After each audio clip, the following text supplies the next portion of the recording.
Guten Morgen! Ich verlasse nun Vale Caro Farm.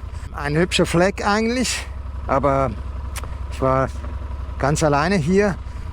Alleine im Haus, gegessen im Haus, da, naja, out of nowhere. Ein hübscher Fleck. Doch, kann man mal wiederkommen. Doch, auf jeden Fall. Nette Leute. Ich fahre jetzt nach Kalidstorp über den Swartberg Pass. Da freue ich mich sehr drauf. Das war ein großes Ausrufezeichen bei den To-Dos. Es sind 250 Kilometer, knapp 4 Stunden veranschlagt. Das heißt, da werden ein paar Teile dabei sein, die man nicht wirklich schnell fahren kann. Schauen wir mal, was kommt. Erst geht's nach Beaufort West.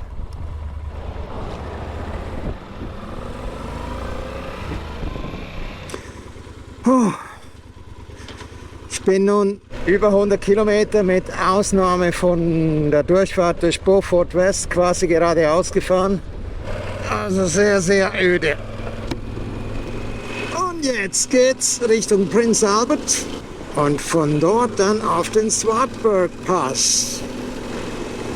Ich nähere mich dann langsam diesem Gebirge, wo dann der Swartberg Pass drüber führt. Vom Fahrerischen her jetzt nicht die Herausforderung, von der Landschaft, naja. So, noch einmal eingenebelt. Der Nebel hat sich gelichtet und hier taucht Prince Albert auf.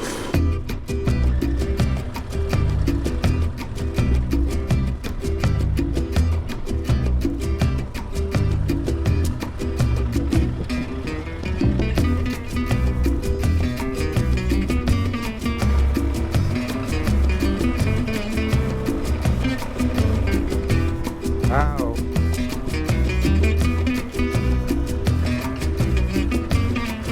Das ist ja echt touristisch hier. Super hübsch.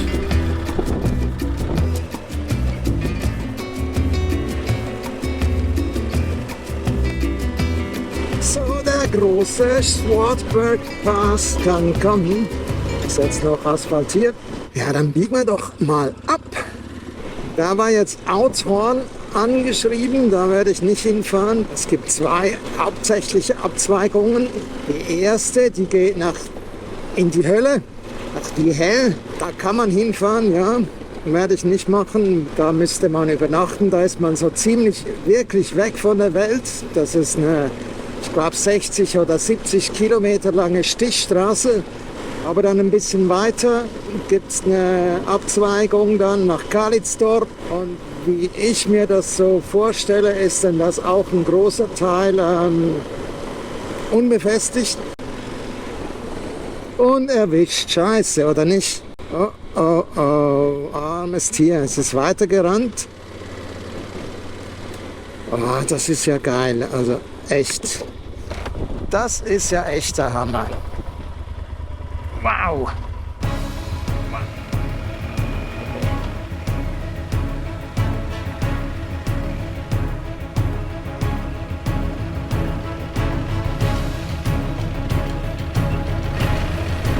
Wow, das ist ja ziemlich geil hier.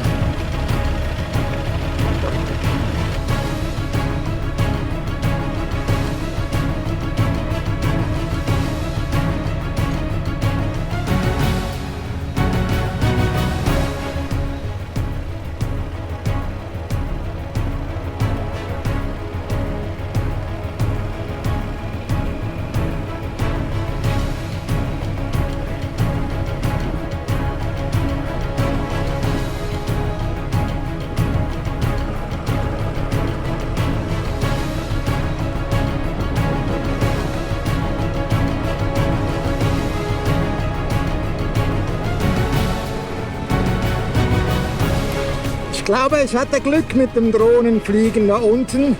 Da hat es nicht so heftig gewindet. Das wäre jetzt hier oben nicht mehr möglich gewesen. Ist das geil? Das ist geil. Ah, so schön. So geil.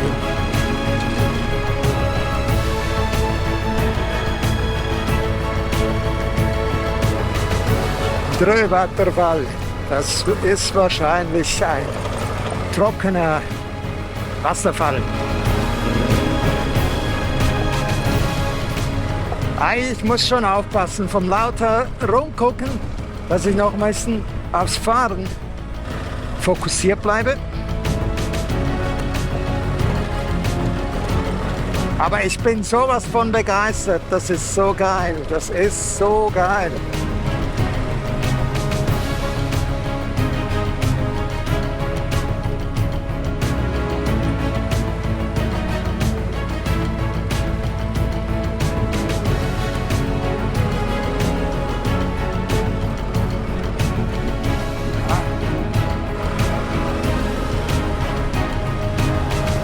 Ja, die klettert ganz schön, meine Güte. Das ist geil, ich liebe solche Felsen.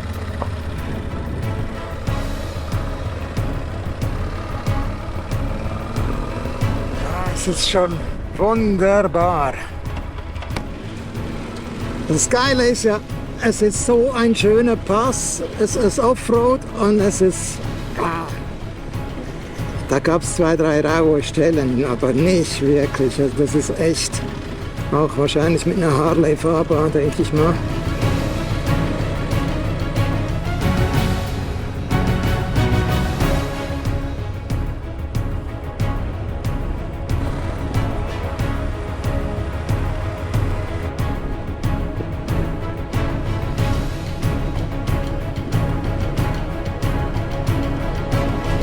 Ich glaube, wenn ich mich nicht täusche, ist das dann die Straße, die in die Hölle geht.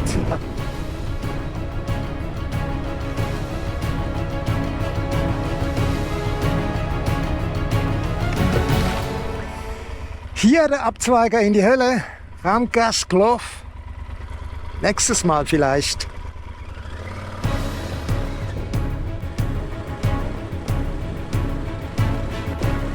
Ich würde mal sagen, das kommt in meine Top 5 Strecken, das ist so schön. Und das kommt jetzt schon sehr nahe an die anderen Pässe ran. Wenn es nicht täuscht, dann habe ich schon bald die Passhöhe erreicht.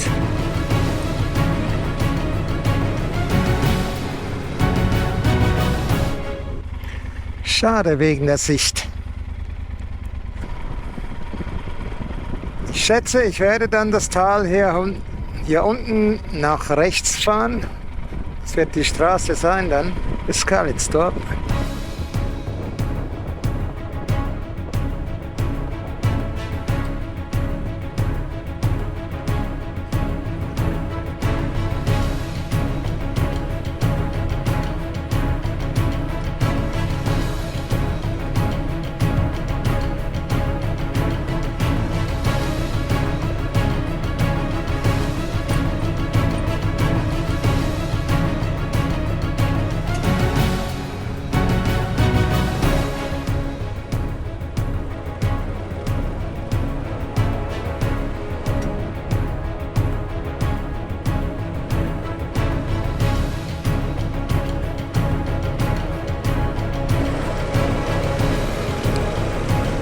Wunderschön war's! Oh, geil! Swartberg Pass, der große Swartberg Pass. Geil, geil, geil!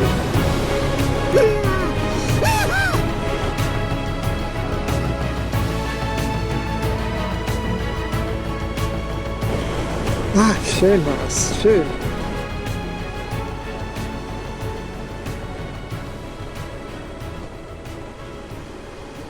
Schade, ich bin eigentlich davon ausgegangen, dass wir Gravel, wobei, naja, mein Herz macht Freudensprünge, ha ha ha, fertig Asphalt.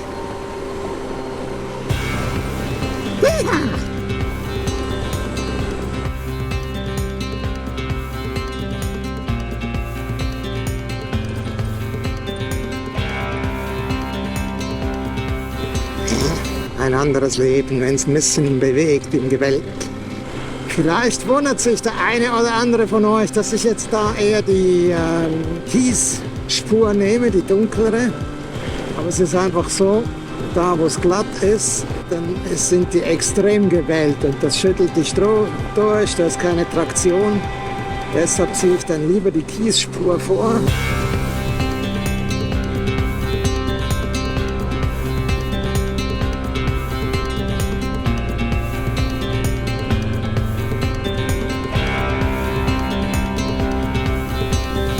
Das ist schon eine geile Strecke. Von der Art her erinnert mich die an Sardinien, an den letzten Tag da vor einem Jahr. Die letzten 30 Kilometer dort, das war auch so eine fantastische Strecke. So, das verspricht mir jetzt ein bisschen grober zu werden, wenn da steht keine schwere Vehikel.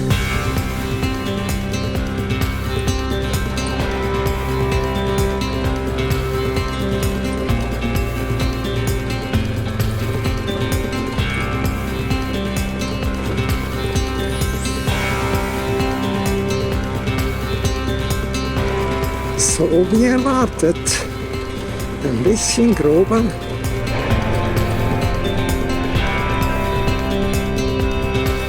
Also bei Regen fährt man diese Strecke lieber nicht. Da sind doch einige Stellen sehr stark lehmig.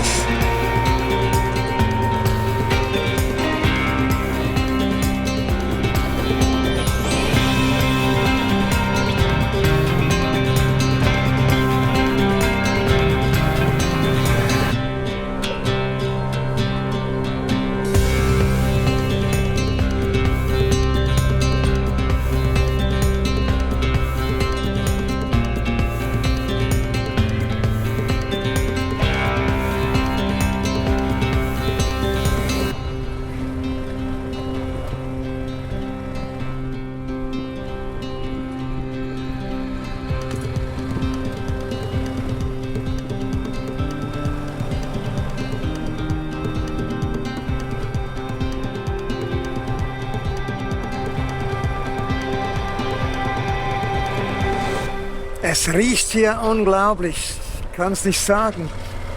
Es ist Rosmarin, vorhin was Lavendelartiges, kann ich mir jetzt nicht vorstellen, was man oft auch ins Klo hängt. Es ist unglaublich intensiv. Ich weiß nicht, was es ist. Da kommen Kollegen. Wie viele kommen noch? 2, 3.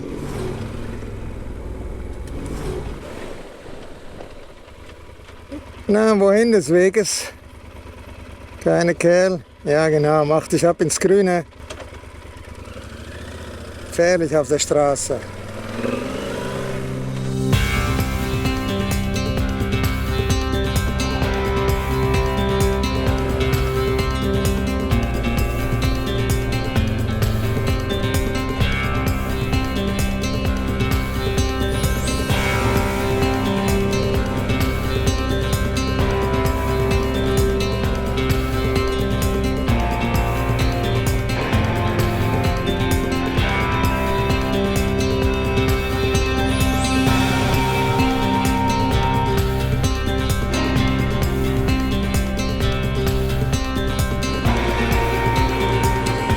Wie mir scheint, habe ich mein Ziel heute erreicht, Kalitztorp.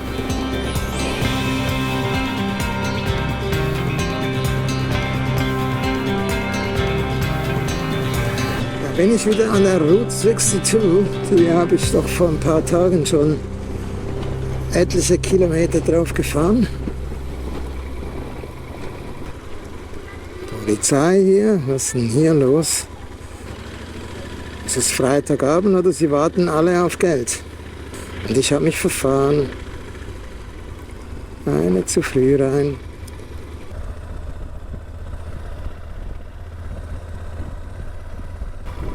Portwine Guesthouse. Sieht doch nicht schlecht aus. Guten Morgen aus Kalitztorp. Es war wunderbar im Portwine Guesthouse bei Valdo. Ein super freundlicher, super netter Kerl. Gestern sehr gut gegessen. im Dorfhaus wahrscheinlich, bei Daniel, ein Schweizer mit seiner französischen Frau. Das war super lecker. Ein bisschen speziell, weil da einer dieser Load-Shedding-Stunden war, genau in der Dining Time. Das heißt eigentlich kein Strom. Eigentlich ist das überall hier der Fall, dass irgendwie je nach Wochentag gibt es da 2 Stunden, die dann stromlos oder 2 mal 2 Stunden, die stromlos sind. Speziell da war, dass jetzt von den besseren Häusern, Restaurants, Hotels jeder seinen Generator laufen ließ. Ja, heißt dann einfach so wie ein LKW 2 Stunden lang im Hotel den Motor laufen lässt. Nicht gerade cozy.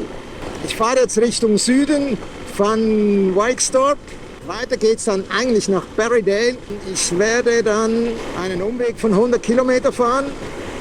Ich fahre dann nach Herbertsdale, südlich der Bergkette der nächsten, nicht diese, die wir sehen, Richtung Riversdale und dann wieder über den Pass, den ich auch schon mal gefahren habe. Und dann biege ich nicht rechts wieder ab, sondern links nach Berrydale.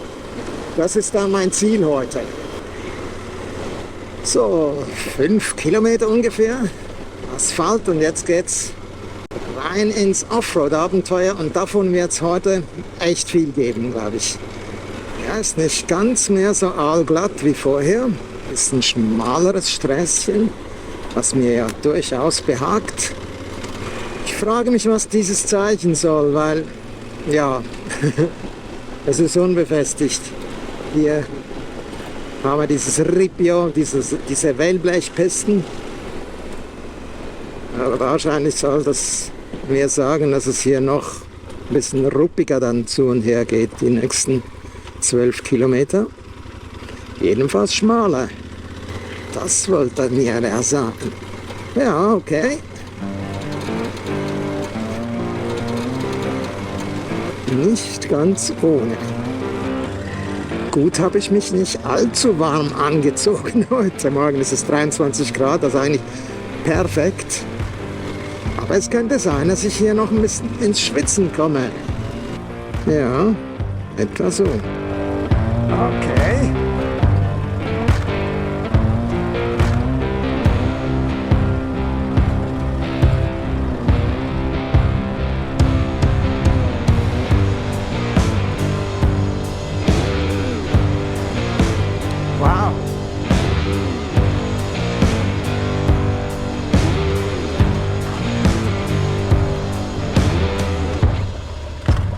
Das ist jetzt echt hardcore, aber bis jetzt macht die das so gutmütig, diese Yamaha, muss ich echt sagen. Da bin ich mit anderen Motorrädern echt schon mehr ins Schwitzen gekommen. Hier haben wir nochmal so eine Stelle.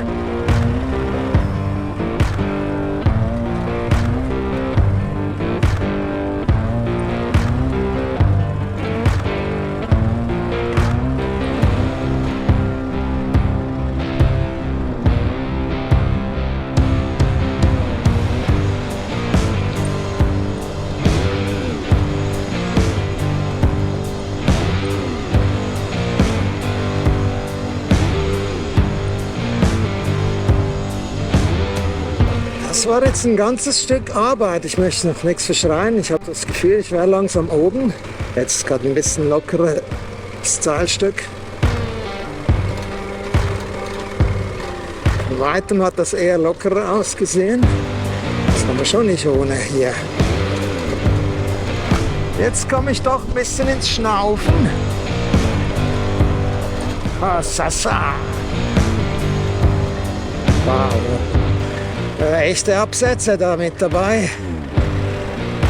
Nochmal, wo gehe ich lang? Oi, oi, mitten durch. Hoho. Wow. Und das ist jetzt echt das gröbste Stück auf meiner Reise. Da hat sich Craig was für den Schluss aufbewahrt. Hatte ich vorhin mal gemeint, ich wäre oben.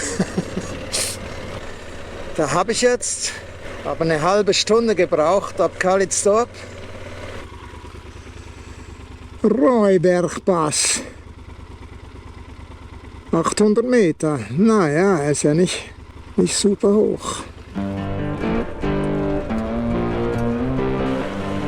Ja, diese Seite scheint gegradet worden zu sein vor nicht allzu langer Zeit, aber auch jetzt verschreie ich mal wieder überhaupt nichts. Nix da, nix Grader. Ja, der hat da mal die Schaufel angehoben.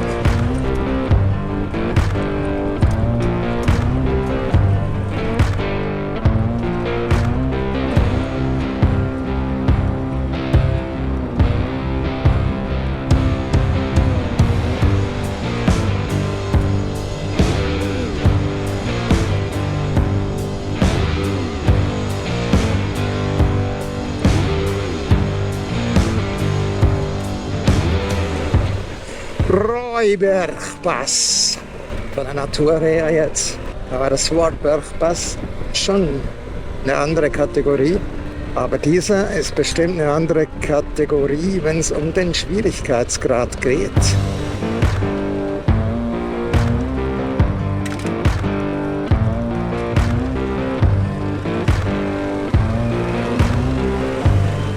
Ein hübsches Sträßchen hier. Einfach zu fahren, 2, 3 Mal ein bisschen Running Stones, aber echt geil,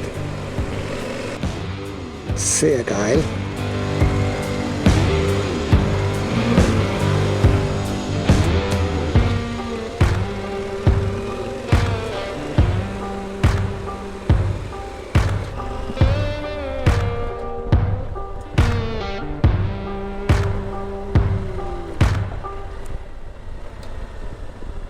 Von Weixtorp, das sind jetzt die ersten Menschen, die ich sehe. Ich habe eben gerade ein Auto gekreuzt, eingangs Dorfs. Das war das erste auf 56 Kilometer. Ich habe jetzt da 70 Minuten für gebraucht, inklusive Fotostopp.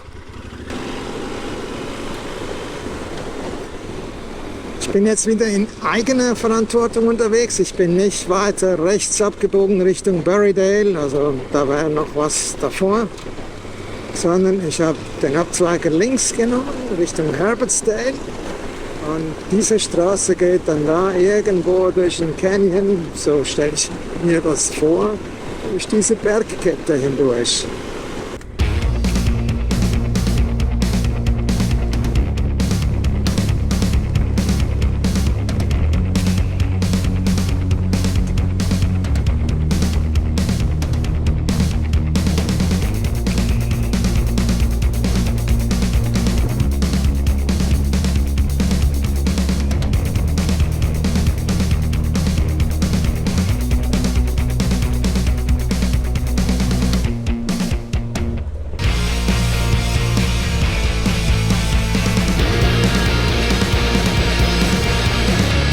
So, da hinten schräg links, über die 7 Hügel liegt die Bonniedale Holiday Farm.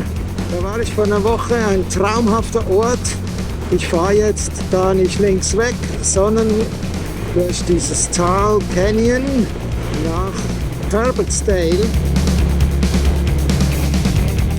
Ich fahre jetzt seit 2 Stunden. 3 Autos sind mir auf diesen 100 Kilometer entgegengekommen.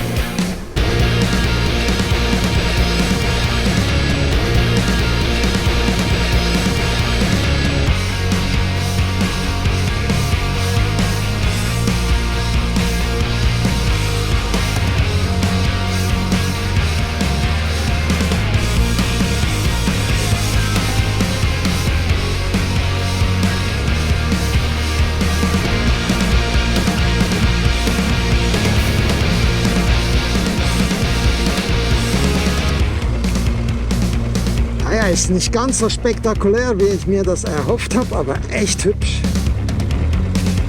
Ich habe mir gedacht, das geht eher dann zwischen Felswänden hindurch, aber einfach eine hübsche Straße durch dieses kleine Tal.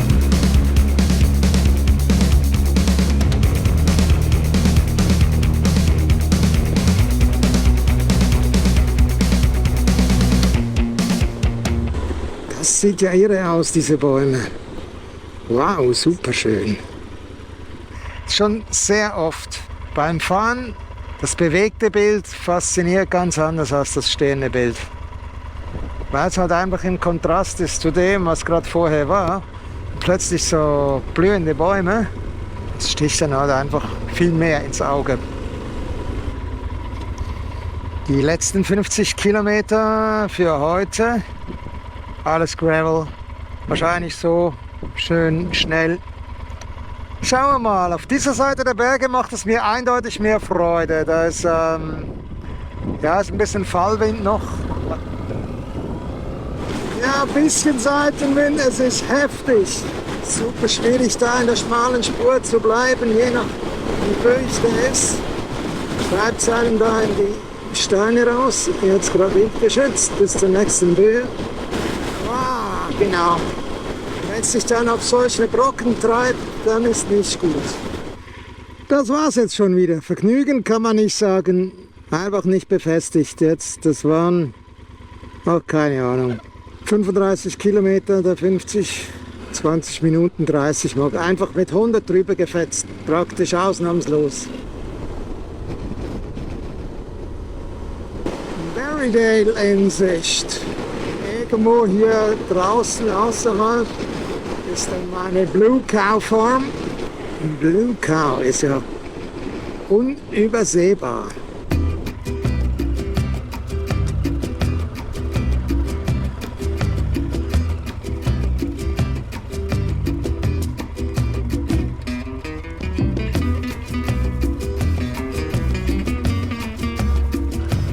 Okay, mein Zuhause für 2 Nächte. Hübsch.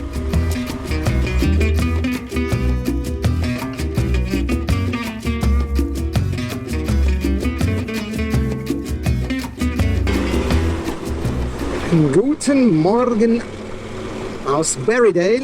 Wenn ich mich so umgucke, ja, so gut ist er nicht vom Wetter, aber das war vorhergesagt. Jetzt war ich eben noch gerade in der Polizeikontrolle. Die checken dann einfach mal den Führerschein, also Führerschein immer dabei haben. Ich fahre jetzt über dem, ich weiß nicht mal wie der Pass heißt, Richtung Swellendam. Ich mache heute eine 280 Kilometer Runde um das Gebirge da hinten, 2 Parks und jetzt noch um dieses Gebirge dazu, über diesen Pass, der sehr schön sein soll. Ich lasse mich überraschen, wie immer. Also im Moment ist das eher eine Schlucht, ein Tal, als ein Pass.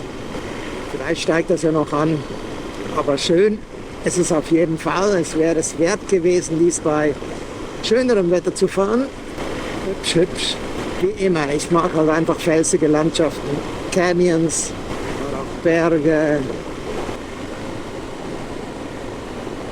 Sehr hübsch.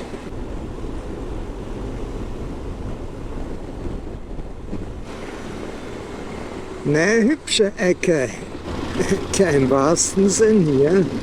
Es schaut dann noch nach Passstraße aus, da geht's wohl doch über den Berg. Pässchen, Trado Pass.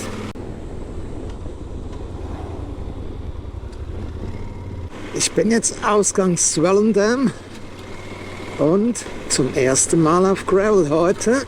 Und das wird wieder eine Piste durchs Landwirtschaftsgebiet sein, denke ich mal. Das ist eine Eigenkreation, habe ich mir ausgesucht auf Google Street View.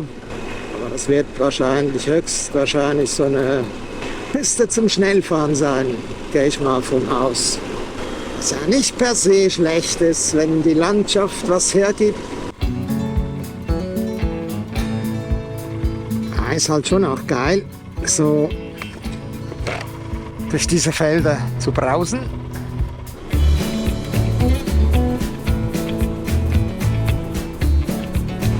Diese Bilder, das ist geil.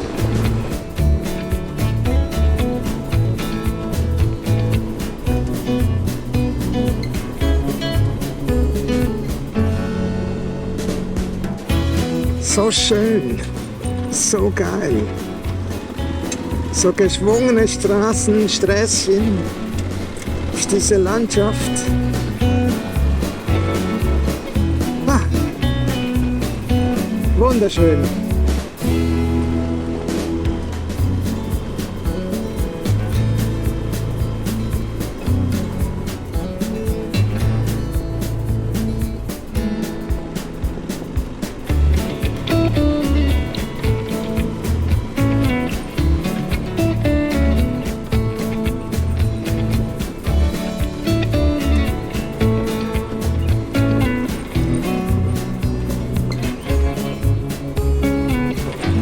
Das waren jetzt 10 sehr geile Kilometer, aber 10 schätze ich jetzt mal.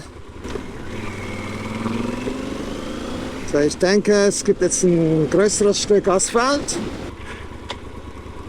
Auberg, Ladysmith, okay. Machen wir doch. Jetzt schaue ich mal, wie weit ich da komme und sonst, was heißt und sonst? Ich werde dann einen Break machen in Ronnie's Sex Shop. Das ist das Ziel heute.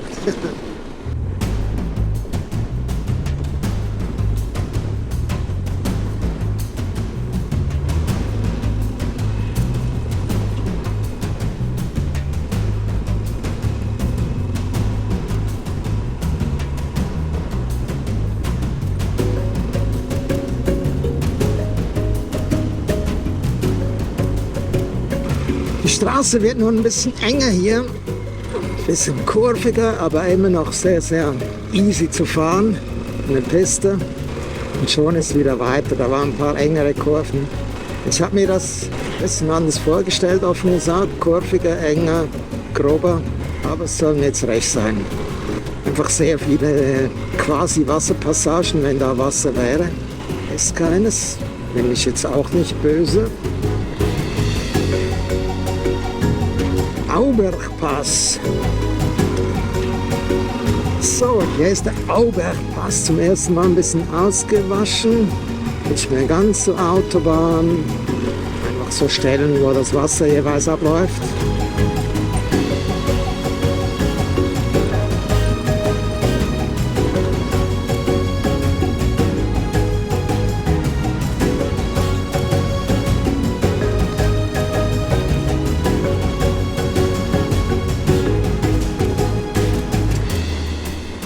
Eine hübsche Aussicht in das Land, wo ich jetzt reinfahre. Die letzte halbe Stunde war es doch sehr, sehr langweilig. Es gefällt mir jetzt bedeutend besser vom Fahren her hier. Da haben wir mal ein paar Kollegen. Hallo, hi. Hi. Where are you from? Cape Town. Cape Town. You're from Cape Town, locals. Where are you I'm going to Berrydale, not far. I make like a round trip today. going? Okay. Yeah, we were in just other side of Lanesburg for the weekend. Where in? Lanesburg. Ah, okay. Yeah. So yesterday we did Rooiberg Pass. I did it too yesterday. Yeah. Hard stuff. That was beautiful. It's a very nice ride. Yeah, We're gonna just do Auberg to Montague. yeah, but this is boring. It is. It's like, yeah. So have a good ride. And enjoy. Yeah, you too. Bye.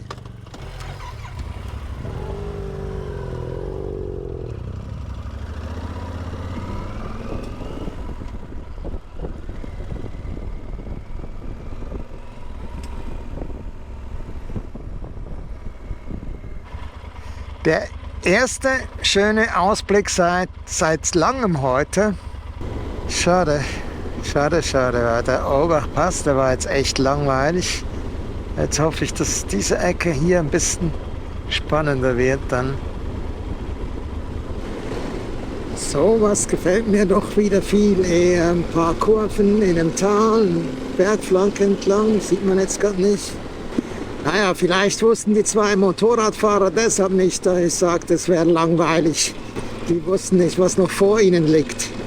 Weil dieses Stück ist, diese 5 Kilometer sind schon mal viel spezieller als die 50 davor.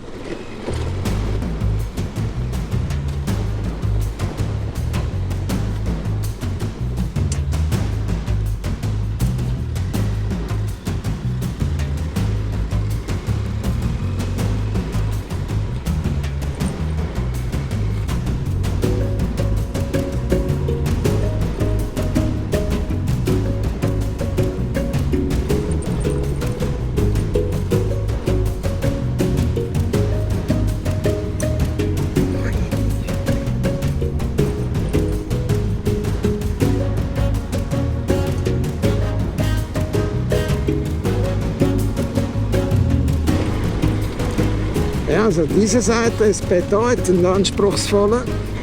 Das heißt anspruchsvoll, aber spannend auf jeden Fall.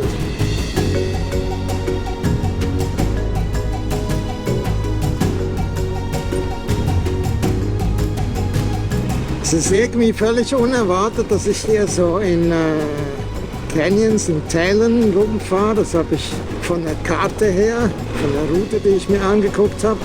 Das habe ich so nicht erwartet, aber gefällt mir natürlich. Mache ich immer sehr, sehr gerne. Eine schöne Ecke und vor allem habe ich nicht so erwartet, dass hier so viel Wasser ist, dass ich eingraben könnte. Und wenn ich vorhin mal über den Aubergpass gelästert hatte, dann ist diese Ecke hier dann aber doch cool, sehr schön zu fahren.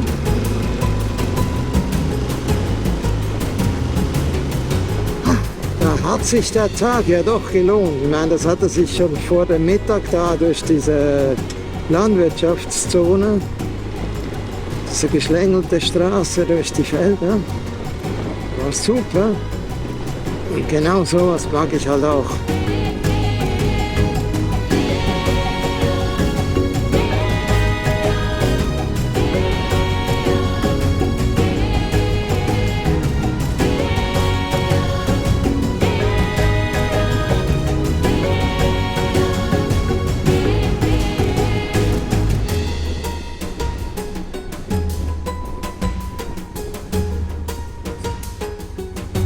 Irgendwann in den 70er Jahren kam Ronny in diese einsame Gegend, um Lebensmittel zu verkaufen. Seine Freunde erweiterten den Namen Ronny's Shop durch das Wort Sex und von da an hielten tausende Reisende aus nah und fern und hinterließen Kleidungsstücke, vorzugsweise Unterwäsche. Guten Morgen aus Berrydale. Es steht mir der letzte Fahrtag der 4-wöchigen oder 3,5-wöchigen Südafrika-Rundfahrt bevor. Ich fahre zurück nach Kapstadt. Ja, schauen wir mal. Ich glaube, heute ist nicht mehr allzu viel Offroad mit dabei. Es sind gut 300 oder ein bisschen mehr als 300 Kilometer. Müsste aber alles locker zu schaffen sein. Ich erwarte eigentlich keine Hindernisse. Ich fahre übrigens zum x-ten Mal, ich weiß es nicht, die Route 62. Die zieht sich über, wahrscheinlich sind es 500 Kilometer im Landesinnern, so hinter der ersten Bergkette von Ost nach West oder umgekehrt. Das ist so ein bisschen das Pendant zur Route 66 in den Staaten. Es ist eine Scenic Route. Sie wäre wohl sehr schön, aber ich glaube, immer wenn ich darauf gefahren bin, war es irgendwie bedeckt, regnerisch, so wie heute. Sie wäre bestimmt wunderschön. Im Gegensatz zur Route 66 ist sie aber bestens unterhalten. Also der Zustand ist perfekt. Oft wie hier mit 120 ausgeschildert. So schnell fahre ich jetzt nicht, muss ich nicht. Fantastisch, diese Berge oder diese Erdschichten, die da, oder wie man sieht, die aufgeschichtet wurden und dann wahrscheinlich bei der Kontinentalplattenverschiebung so aufgerichtet und ausgewaschen, erodiert. Die Fahrt zurück nach Kapstadt bot kaum Highlights. Zudem war die Linse der GoPro von einem Insekt verdreckt und das Licht schlecht für Aufnahmen. Erst kurz vor Kapstadt zeigte sich die Sonne. Aha. Da lasse ich mich doch noch mal durchschütteln, zum letzten Mal. 3,5 Wochen Südafrika. Schön war's, kalt war's, viel kälter als erwartet, nass war's, viel nasser als erwartet. Ich möchte ab an die Sonne, ab an die Wärme. Aber da gab's durchaus auch Highlights, auf jeden Fall.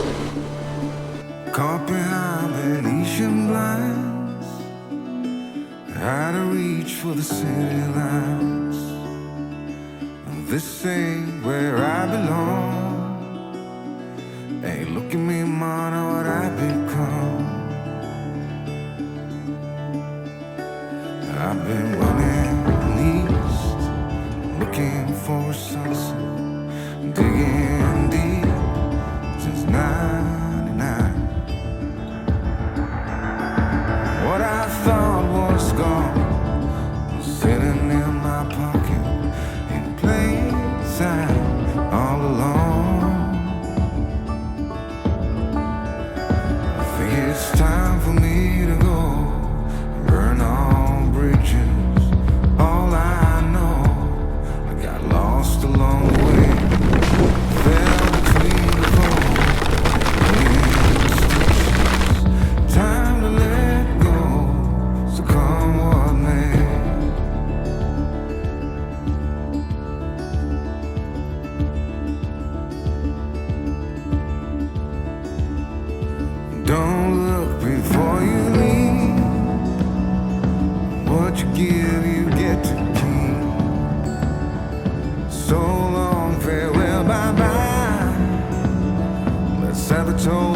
those lost old eyes.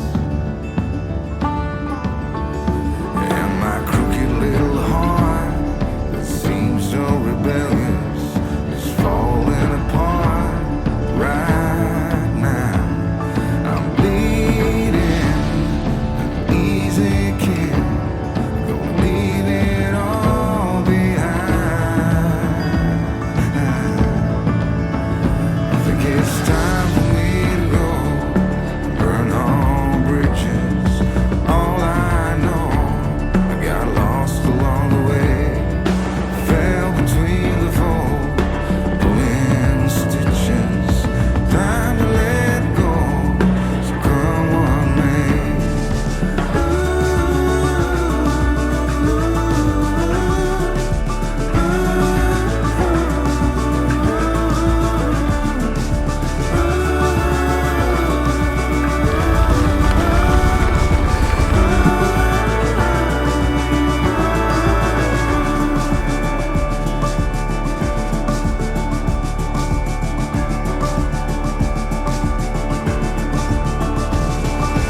Caught behind the leisure lines, out of reach for the city lights. This ain't where I belong. Look at me, mama, what I've become.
Hallo Leute, Dr. Traktor on the road, am Ende meiner Südafrika-Reise.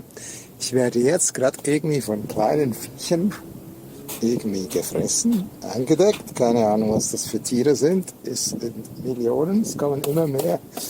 Dr. Traktor am Ende seiner Südafrika-Reise. Ich bin auch ziemlich kaputt, muss ich sagen. 3,5 Wochen jeden Tag auf dem Motorrad. Zeit, um